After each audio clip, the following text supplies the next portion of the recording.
Hello बच्चों, आज हम लोग कक्षा 8वीं का सामान्य विज्ञान विषय पढ़ेंगे। सामान्य विज्ञान विषय में हम लोग 10वां पाठ पढ़ रहे हैं, कोशिका तथा कोशिका के अंग। इसका पहला भाग हम लोगों ने पढ़ा, कोशिका की भाग, कोशिका की भित्ति, और जो है इसके आगे का भाग हम लोग पढ़ेंगे आंतरद्रव्य जालिका। आंतरद्रव्य जालिका इंडोप्लाज्मिक रेटिकुलम क्या है, इसके बारे में इस भाग में पढ़ेंगे।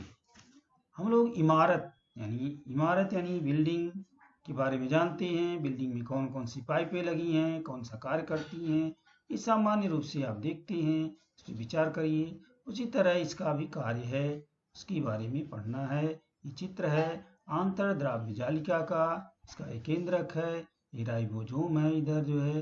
तो ये इसके बारे में पढ़ते हैं। कोशिका के भीतर विभिन्न पदार्थों का वहन करने वाले अंगक को आंतरद्रव्य जालिका कहते हैं। कोशिका के अंदर जो द्रव्य है उसका जो है वहन कैसे होता है, विभिन्न प्रकार के जो पदार्थ हैं उसका वहन इसके माध्यम से होता है। तो आंतरद्रव्य जालिका अर्थात तरल पदार्थों से भरी हुई सूक्ष्म नलिका तथा पटल एक दूसरे से जुड़ करके बनी हुई जाल जैसी संरचना होती है, जो कि चित्र में देख रहे हैं। आंतरद्रव्य जालिका अंदर से केंद्रक को तथा बाहर से परस्कला से जुड़ी होती है। जो है परस्कला से जुड़ी होती है। इसके पृष्ठतल पर राइबोसोम्स के कण हो तो उसे रूक्ष आंतरद्रव्य जालिका कहते हैं। इसकी कार्य क्या है? कोशिका को आधार प्रदान करने वाली चौखट, इसमें जो है कोशिका को आधार प्रदान करने वाली चौखट होती है। प्रथिनों का परिवहन करना, प्रथिन जो होते हैं उनका परिवहन होता है। अन्न, हवा, पानी द्वारा शरीर में प्रवेश करने वाले विषैले पदार्थों को पानी में घुलनशील करके शरीर से बाहर निष्कासित करना।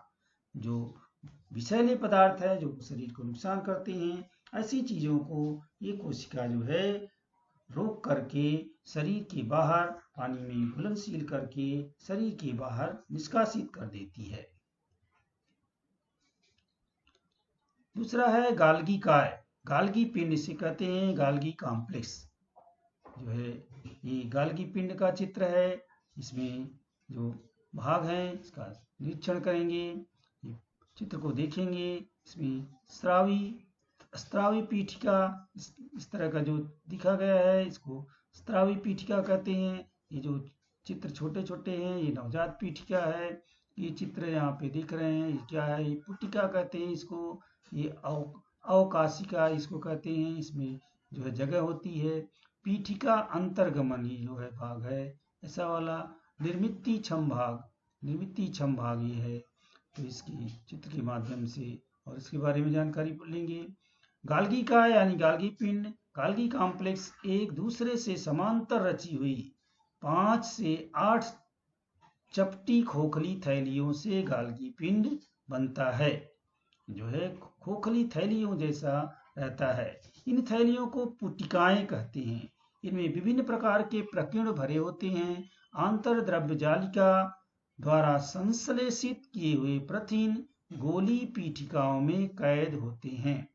कोशिका द्रव्य से होती हुई ये पीठिकाएं गाल्गी काय तक पहुंचती हैं। उसके निर्मित छम भाग से संयोग कर द्रव्य गाल्गी काय की पुटिकाओं में भेज दिए जाते हैं। गाल्गी काय की विभिन्न परतों से गुजरते समय प्रकीर्णों के कारण इन प्रथिन युक्त द्रव्यों में परिवर्तन होते जाता है। ये परिवर्तित प्रथिन पुनः गोली पीठिका में बंद होकर गाल्गी काय के दूसरी परिपक्व परत से बाहर चली जाती हैं, अर्थात कारखानों की वस्तुएं बांधकर आगे भेजने वाले पैकिंग विभाग के जैसा काम पुटिकाओं द्वारा होता है। कार्य क्या है? गाल्गी पिंड कोशिका का स्राव अंगक है। गाल्गी पिंड कोशिका का स्राव अंगक है।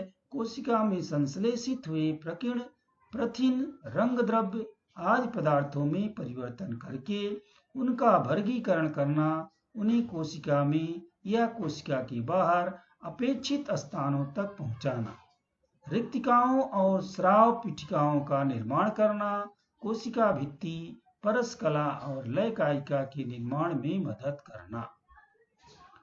जो है यहाँ पे वैज्ञानिक हैं, इनका परिचय देख सकते हैं। कैमिलो गाल्गी, इस वैज्ञानिक ने सबसे पहले गाल्गी काय का वर्णन किया है। उन्होंने काली अभिक्रिया, इस रंजक तकनीक को विकसित किया है और इस तकनीक द्वारा उन्होंने तंत्रिका संस्थान का गहन अध्ययन किया। तंत्रिका संस्थान की संरचना, इस अध्ययन के लिए संटियागो काजल, इस वैज्ञानिक के साथ उन्हें 1906 में नोबेल पुरस्कार भी मिला हुआ है। आगे हम पढ़ेंगे लयकायिका। लयकायिका के बारे में पढ़ेंगे। खेती का काम जो होता है, खेती के काम में निर्माण होने वाले खरपतवार एवं कचरे को कंपोस्ट के खड्डे में डालने पर कुछ दिनों बाद उस कचरे का क्या होता है, हम जानते हैं कि वो जो है कंपोस्ट की खाद बन जाता है। यहाँ पे देखिए जटिल प्रकीर्ण जो है इकहरा भित्ति आवरण है, जटिल प्रकरण है। तो यहाँ पे देखिए इसके बारे में, लयकायिका के बारे में, कोशिका में घटित होने वाली चयापचय की क्रियाओं में जो वर्ज्य पदार्थ निर्मित होते हैं उन्हें ठिकाने लगाने वाला संस्थान अर्थात लयकायिका है। कचरे को ठिकाने लगाया जाता है, घर में नहीं रखा जाता है। उसी तरह जो है कोशिका में यह भाग काम करता है। कोशिका में घटित होने वाली जो भी क्रियाएं होती हैं उनमें से जो वर्ज्य पदार्थ जो निर्मित होते हैं उन्हें ठिकाने लगाने वाला संस्थान अर्थात लयकायिका है, लयकायिका करता है। लयकायिका यह सामान्यतः इकहरे पटल द्वारा वेष्टित थैली होकर के उसमें पाचक रस प्रकीर्ण होते हैं का कार्य है। रोग प्रतिकारक प्रक्रिया, कोशिका पर आक्रमण करने वाले जीवाणु तथा विषाणुओं को नष्ट करती है। जो है रोग प्रतिकारक क्षमता इसी के द्वारा की जाती है, बढ़ाई जाती है या रोग का प्रतिकार करती है। रोग प्रतिकारक प्रक्रिया में यह कोशिका पर आक्रमण करने वाले जीवाणु तथा विषाणुओं को नष्ट कर देती है, करती है। विध्वंसक दस्ता, जीर्ण तथा कमजोर कोशिका अंगकों, सेंद्रीय मलबा, ये वर्ज्य पदार्थ लयकायिका द्वारा बाहर फेंके जाते हैं। जो जीर्ण तथा कमजोर कोशिका अंगक हैं, सेंद्रीय मलबा है, ये वर्ज्य पदार्थ लयकायिका द्वारा बाहर फेंके जाते हैं। आत्मघाती थैली, आत्मघाती थैली क्या है? जब कोई कोशिका जीर्ण अथवा क्षतिग्रस्त हो जाती है तो लयकायिका फट जाती है और उसमें स्थित पाचक रस प्रकीर्ण स्वयं की कोशिका का पाचन कर लेती हैं। भूखमरी के समय में लयकायिका कोशिका में संग्रहित प्रथिनों और वसा इनका पाचन करती है। इसके बाद पढ़ेंगे तंतु कणिका, मिटोचोंड्रिया। अपनी कक्षा में दीपक, दीप, पंखे जो हमारे विद्यालय में चलते हैं, संगणक कैसे चलते हैं, किस ऊर्जा से चलते हैं, तो आप तुरंत उत्तर देंगे लाइट से चलते हैं, बिजली से चलते हैं। बिजली कहाँ बनती है? बिजली पानी के माध्यम से बनाई जाती है। ये आप जानकारी रखते हैं तो उसी के साथ संबंधित इसमें देखें ये तंतु कणिका है, ये इसकी शिखा है, ये आधारक है, इसको आंतरिक आवरण है, ये अंदर का, ये बाह्य आवरण है बाहर का। चित्र के माध्यम से आप देख सकते हैं। इसके बारे में देखिए तंतु कणिका के बारे में। प्रत्येक कोशिका को ऊर्जा की आवश्यकता होती है। जो कोशिकाएं हैं उन्हें भी ऊर्जा की आवश्यकता होती है। कोशिका को ऊर्जा प्रदान करने का काम तंतु कणिका करती है। इलेक्ट्रॉन सूक्ष्मदर्शी के नीचे देखने पर तंतु कणिका द्विकला आवरण से युक्त संरचना बनी दिखाई देती है। तंतु कणिका का बाह्य आवरण छिद्र युक्त होता है। आंतरिक आवरण की सतह कई मोड़ों शिखा में मुड़ी होती है। तंतु कणिका के आंतरिक गुहा में जेली जैसा पदार्थ होता है जिसमें राइबोसोम्स, फास्फेट के अणु तथा डीऑक्सोराइबो न्यूक्लिक अम्ल, इसको डीएनए कहते हैं, अणु होने से तंतु कणिकाएं स्वयं प्रथिनों को संश्लेषित कर सकती हैं तंतु कणिका कोशिका में उपस्थित कार्बोज और वसा का प्रकीर्णों की सहायता से ऑक्सीकरण करती है। इस प्रक्रिया के दौरान मुक्त हुई ऊर्जा, जिसको एटीपी कहते हैं, एडेनोसाइन ट्राइफॉस्फेट के रूप में संग्रहित की जाती है। प्राणी कोशिका की अपेक्षा वनस्पति कोशिका में तंतु कणिकाओं की संख्या कम होती है। इसका कार्य क्या है? ऊर्जा से समृद्ध एटीपी यौगिकों का निर्माण करना। दूसरा है एटीपी में संग्रहित ऊर्जा का उपयोग कर प्रथिनों, कार्बोज, वसा युक्त पदार्थों का संश्लेषण करना। क्या आप जानते हैं इसके बारे में? लाल रक्त कणिकाओं में तंतु कणिका नहीं होती है, इसलिए वे कोशिकाएं जिस ऑक्सीजन का वहन करती हैं उसका वे स्वयं के लिए उपयोग नहीं करती हैं। तंतु कणिका का आंतरिक आवरण शिखा युक्त होने का क्या लाभ है? आगे पढ़ेंगे। रिक्तिका का ये चित्र दिखाया गया है। ये रिक्तिका है। रिक्तिका वैक्यूम्स कोशिका के घटक द्रव्यों का संग्रह करने वाला कोशिका अंगक अर्थात रिक्तिका है। रिक्तिका का कोई विशिष्ट आकार नहीं होता है। कोशिका की आवश्यकता के अनुसार रिक्तिका का स्वरूप बदलता है। रिक्तिका इकहरे आवरण युक्त होती है। इसके कार्य क्या हैं? कोशिका का जल विसारक दाब नियंत्रित रखना, चयापचय की क्रियाओं में उत्पन्न उत्पादों ग्लाइकोजन, प्रथिन, पानी का संग्रह करना। प्राणी कोशिका की रिक्तिका वर्ज्य पदार्थों का संग्रह करती है, तो अमीबा की रिक्तिका पाचन के पूर्व खाद्य पदार्थ संग्रहित करती है। वनस्पति कोशिका की रिक्तिका में कोशिका द्रव्य भरा होकर के वे कोशिका को दृढ़ता तथा कठोरता प्रदान करती हैं। लवक क्या है? प्लास्टिडाइट्स वनस्पतियों की पत्तियों को हरा तथा फूलों को लाल, पीला, केसरी, नीला ऐसे अनेक रंग किस कारण प्राप्त होते होंगे? ऐसे रंग देने वाला एक अंगक केवल वनस्पति कोशिकाओं में पाया जाता है, जो अर्थात लवक है। लवक दोहरे आवरण युक्त रचना होकर दो प्रकार की होती है। लवक ही है जिसके कारण वनस्पतियों की कोशिकाओं में पाया जाता है, जिसके कारण जो है पत्तियों में हरा रंग होता है, फूलों को अलग अलग कलर मिलता है। तिनके जो लवक हैं ये वनस्पति के अवों का रंग और रंग द्रव्य में अलग अलग हैं। देखिए, जैसे हरा का उदाहरण है पत्ते, लाल का उदाहरण है गाजर, पीला जामुनी, नीला मजिंडा ये बीट में का रंग है। ये रंग द्रव्य है। इसको जो हरा होता है उसको हरित द्रव्य क्लोरोफिल के कारण होता है, लाल रंग के होता है कैरोटीन के कारण होता है। ये पीला जो है ये इंथोफिल के कारण होता है, और जामुनी नीला जो है एंथोसाइनिन जो है के द्रव्य के कारण होता है। मजिंडा जो बीट का रंग है ये बीटालिन्स के कारण होता है। वनस्पतियों में ऐसा रंग मिलता है। अवर्ण लवक यानी सफेद रंगहीन लवक और वर्ण लवक ये रंगीन लवक होते हैं। हरित लवक या वर्ण लवक होकर के अन्य प्रकार के वर्ण लवकों में रूपांतरित हो सकते हैं।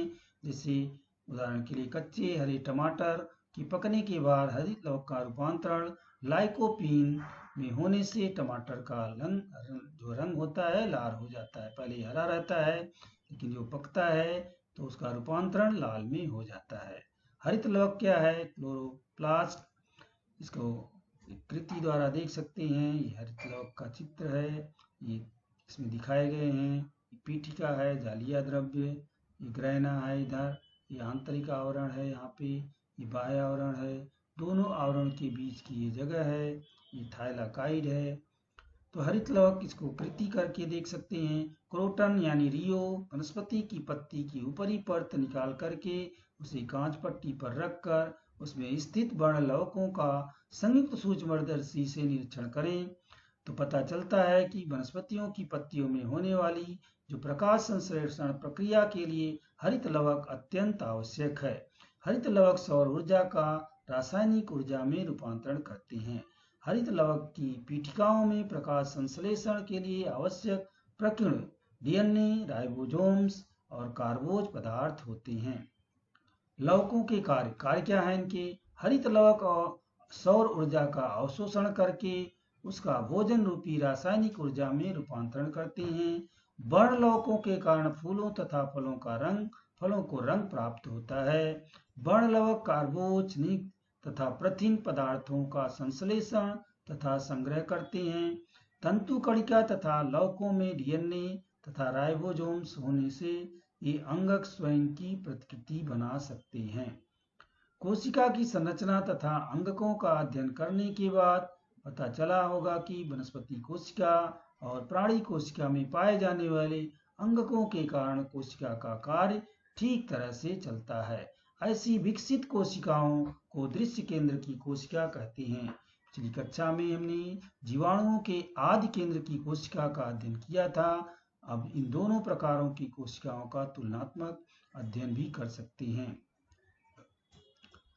कार्य संस्थान, इन कोशिकाओं के बारे में कुछ संस्थान है हमारे देश में, कहाँ पर हैं? राष्ट्रीय कोशिका विज्ञान केंद्र, national centre for sale science, NCCS कहते हैं इसको।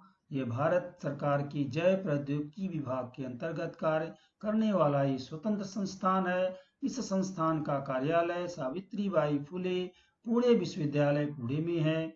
इस संस्थान द्वारा कोशिका विज्ञान में संशोधन, राष्ट्रीय प्राणी कोशिका की संग्रह के लिए सेवा देने का प्रमुख कार्य तथा कैंसर जैसे रोगों के उपचार से संबंधित संशोधन किए जा रहे हैं। यह संस्थान कार्य कर रहा है पुणे में।